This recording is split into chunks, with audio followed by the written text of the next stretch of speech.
مسلسل حالة خاصة هو فعلا حالة خاصة، لأنه أول مسلسل كرتون بممثلين وأبطال حقيقيين.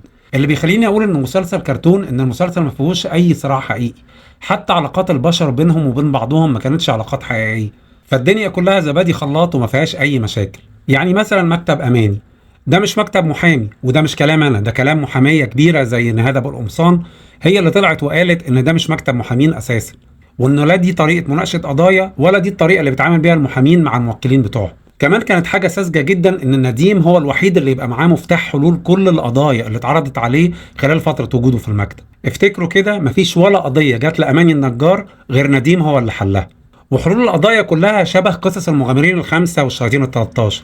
أما عن الأداء التمثيلي في المسلسل، فالوحيد اللي خرج كسبان من المسلسل ده هو طه الدسوقي، بقدرته على الإمساك بكل التفاصيل الشخصية، بأدائه التلقائي، بوشه الطفولي، قدر فعلا يشد المشاهد، وبقينا عايزين نعرف إيه اللي هيحصل لنديم أو طه الدسوقي. الحاجة التانية اللي كسبت من مسلسل حالة خاصة هو فرقة المصريين وهاني شنودة.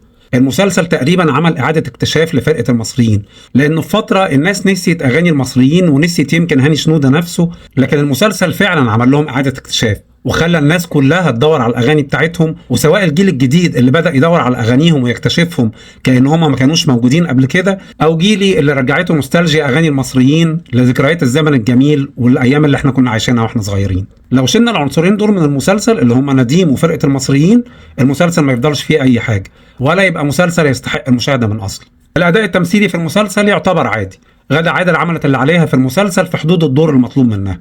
حسن ابو الروس قايم بدور الشخصيه الملزقه كالعاده، ولو فضل حاطط نفسه في الاطار ده هيبقى صلاح نظمي او زين العشماوي السينما المصريه الجديد. هاجر السراج هي وش مريح ومقبول على الشاشه، لكن ما اقدرش اقول عليها انها ممثله كويسه. كل انفعالاتها كانت شبه بعضها، سواء الفرح او الحزن او الضحك او الزعل، كله شبه بعضه، مش قادره تدي اي انفعالات مختلفه على الشاشه. ما اقدرش اقول عليها انها ممثله كويسه، لكن اقدر اقول عليها انها وش جميل على الشاشه. ده كان رايي في مسلسل حالة خاصة. اكتبوا لي انتوا كمان ايه رايكم في المسلسل.